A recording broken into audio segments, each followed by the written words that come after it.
Qui est le chef? Ton cerveau ou toi? Bonjour les cacouacs. Salut les jeunes. Salut, la compagnie. Hé mec, tu nous expliques le titre de la vidéo? Eh bien le titre est explicite. Qu'est-ce que tu n'as pas compris dans le titre? Tout. Ouais, tout comme dit Bob. Parce que jusqu'à preuve du contraire, mon cerveau fait partie de moi. Tu en es sûr? Ah évidemment, sans cerveau, je ne pourrais pas vivre. Quoique, pour certains, on se demande s'ils en ont un. Sans cerveau, comme bon nombre de parties de ton corps. Sans cœur, tu ne pourrais pas vivre non plus. J'en connais pourtant qui sont sans cœur, et ils vivent très bien ainsi. Non, mais je veux dire que nous sommes un tout. Et mon cerveau, même si c'est une pièce maîtresse de mon corps, n'est qu'un élément qui le constitue. Il a raison. D'un point de vue biologique, oui. Seulement tout cet assemblage biologique qui constitue un corps, sans conscience, il n'est rien plus qu'un chef-d'œuvre de biologie qui n'a aucune volonté. Oh là là, je le sens venir. Tu vas encore nous pondre une théorie à nous donner des crampes cérébrales. Allez, développe ça, mec. Eh bien, il faudrait savoir ce que l'on est. Un corps tout entier? Ou ce corps n'est qu'une enveloppe dirigée par un cerveau? Auquel cas, nous sommes un cerveau vivant dans un corps. Mais nous pouvons aller plus loin. Sommes-nous une conscience vivant dans un cerveau qui dirige un corps? Et dans ce cas, il faudrait déterminer si c'est le cerveau qui dirige la conscience ou la conscience qui commande le cerveau. Demande à l'ordinateur. Ok, mais l'ordinateur, il ne fait pas dans la philosophie, lui. Non, je ne crois pas. Ordinateur, peux-tu nous faire un résumé du fonctionnement du cerveau? Ouais, mais un truc que tout le monde puisse comprendre. Je vais essayer de faire simple. Le cerveau reçoit des signaux électriques par les nerfs de différentes régions du corps. Il interprète ces signaux et transmet des réponses fondées sur leurs interprétations à l'aide des neurones. La réception, l'intégration et l'émission de signaux représentent la fonction principale du cerveau, ce qui explique à la fois les sensations, le mouvement, la mémoire, et ainsi que supposément la conscience. Est-ce suffisamment compréhensible, Ange? Ouais, merci ordinateur. Mais ce n'est pas pour moi que je t'ai demandé de faire simple. C'est pour que celles et ceux qui regardent la vidéo puissent comprendre. Ça va de soi. Ah, c'est bon, ouais. Je suis caméraman, moi. Je ne suis pas scientifique. Alors, est-ce que l'on peut dire que c'est le cerveau qui dirige la conscience ou la conscience qui dirige le cerveau? Mais comment tu veux qu'on réponde à ça, mec? C'est vrai que c'est peut-être plus compliqué que ce qu'il n'y paraît, car le cerveau ne fait que traiter des données comme le ferait un simple ordinateur. Puis il renvoie des réponses, mais ensuite c'est la conscience qui prend des décisions. Alors dans ce cas, c'est la conscience qui dirige le cerveau. Ça me paraît juste. Seulement la conscience n'agit qu'en fonction de ce que lui dicte le cerveau. Développe, mec. Eh bien, notre volonté de faire une chose ou une autre est dictée par le cerveau. Je m'explique. S'il y a un danger, notre cerveau va déclencher la peur pour nous inciter à fuir. Ah, ça c'est l'instinct de survie. Tout à fait. Mais est-ce moi qui ai choisi de fuir ou mon cerveau qui me l'a ordonné? Pas facile de répondre. Attends 2 minutes.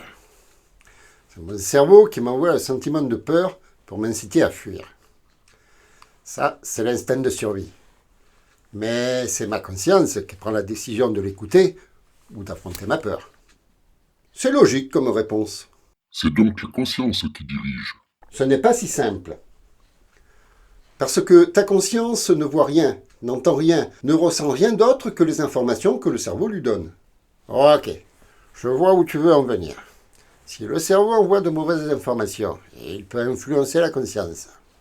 Oui, on appelle généralement ça avoir des hallucinations.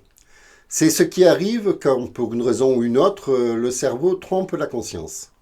Mais le cerveau n'est pas conscient. C'est toute la question. Est-ce que mon cerveau est conscient qu'il me trompe? Alors, il ne fait qu'analyser des données. S'il fait une mauvaise analyse, il donnera une mauvaise information. C'est tout. Pourtant, c'est lui qui décide de beaucoup de choses, comme produire des phéromones pour nous inciter à avoir des rapports intimes, par exemple. Le conscient ne fait que répondre à une décision que le cerveau a prise seul. C'est pas faux.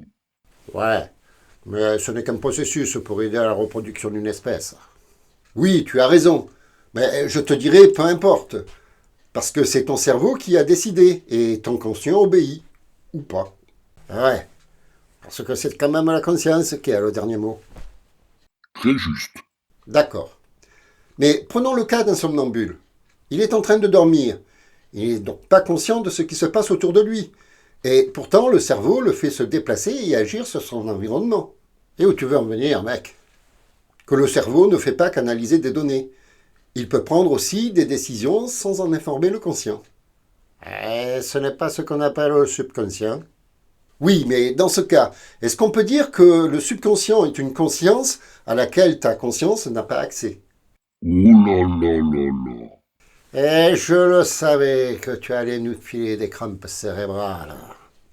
Mais avoue que dans ce cas particulier, et bien d'autres d'ailleurs, comme dans une bagarre par exemple, où ton bras part d'avant avant que tu ne prennes la décision de frapper.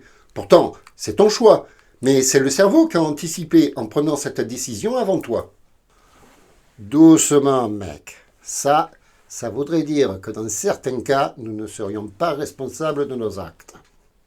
On peut se le demander, mais sans aller aussi loin. On entend souvent dire « mais je ne l'ai pas fait exprès », ce qui excuse un acte qui aurait été fait indépendamment de notre volonté. Mais ce qui laisse aussi entendre que le cerveau est apte à prendre des décisions dans l'urgence sans même en informer le conscient. Ouais, mais alors là, ça voudrait dire que nous sommes deux à prendre des décisions dans ma tête. Être bipolaire. Être bipolaire, c'est autre chose. Mais pour les personnes lambda, ce n'est pas anormal d'avoir des actes dirigés par le conscient et d'autres actes dirigés par l'inconscient. Et qui dirige l'inconscient? Le cerveau. Non, mais c'est trop facile, mec. Mis à part des réflexes qui, je reconnais, vont plus vite que ma pensée. Mais c'est moi, et moi seul, qui dirige mes actes. Oui, c'est ce que l'on pense, en effet. Mais ça ne t'est jamais arrivé de suivre une intuition sans réfléchir? Ah si, bien sûr. C'est le plus souvent ce qu'il y a de plus logique à faire. D'ailleurs, on le dit souvent, il faut toujours suivre sa première impression. Et d'après toi, d'où vient une intuition? Du cerveau. Mais attends, mec, ce n'est pas parce que ce n'est pas réfléchi que ce n'est pas ma décision. Oh, je suis tout à fait d'accord avec toi. La décision finale t'appartient. Seulement, tu dois bien reconnaître que c'est ton cerveau qui t'a conseillé la décision à prendre. Non, mec. Le corps humain est un tout. Nous ne sommes pas deux êtres conscients à vivre dans la même caboche. Oh, je ne dis pas ça. Ça a l'air pourtant. Non. Ma question est, est-ce que c'est le cerveau qui dirige la conscience ou l'inverse? Alors, moi je te répondrai que si je suis ma conscience, c'est ma conscience, donc moi, qui dirige tout. Ok.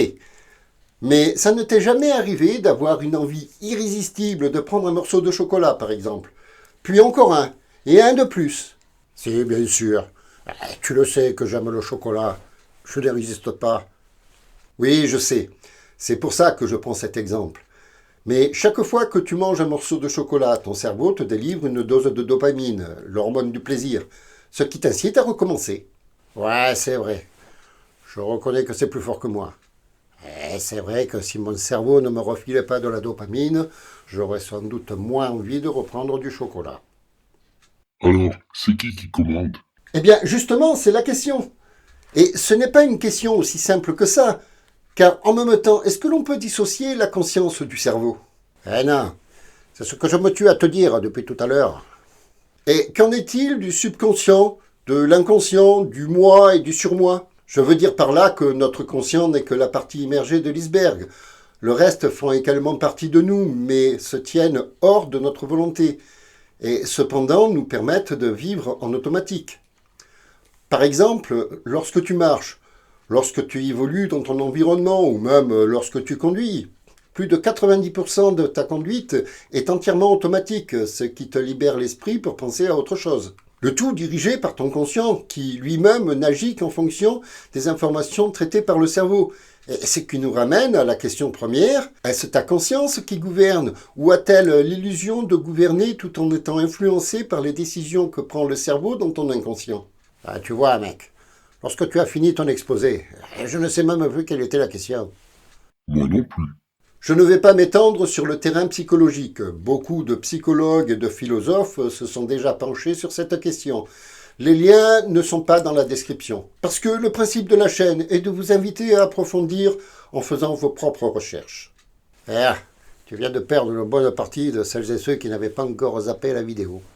Probablement, mais cette vidéo s'adresse à celles et ceux qui osent la regarder entièrement. Alors toi, qui es encore là, penses-tu comme Ange que nous sommes uniquement un tout? Penses-tu que c'est la conscience qui domine le corps? Ou que c'est le cerveau qui domine la conscience? Ou peut-être encore que la conscience c'est l'âme? Car nous pouvons également considérer que nous sommes qu'un esprit vivant dans un corps. C'est à prendre en compte. Je vais vous laisser méditer là-dessus. N'hésitez pas à donner votre avis en commentaire, à partager la vidéo avec celles et ceux que vous pensez être intéressés, à vous abonner et activer la cloche si vous ne l'avez pas déjà fait. Mais aussi et surtout, à nous offrir un sympathique pouce en l'air si vous avez apprécié cette vidéo. Ouais, salut l'équipe. Pas facile de donner un avis, n'est-ce pas? Personnellement, je ne suis plus vraiment sûr lorsque j'ai du mal à résister à une tentation. Si c'est moi qui suis trop faible, ou si c'est mon cerveau qui me tente trop fort. Salut la jeunesse. Moi, je résiste à tout, sauf à la tentation. Prenez toujours un peu de temps et de plaisir pour en parler les uns avec les autres, car c'est dommage de ne s'arrêter qu'à son simple avis. Au revoir à toutes et à tous, et je vous donne rendez-vous dans la prochaine vidéo.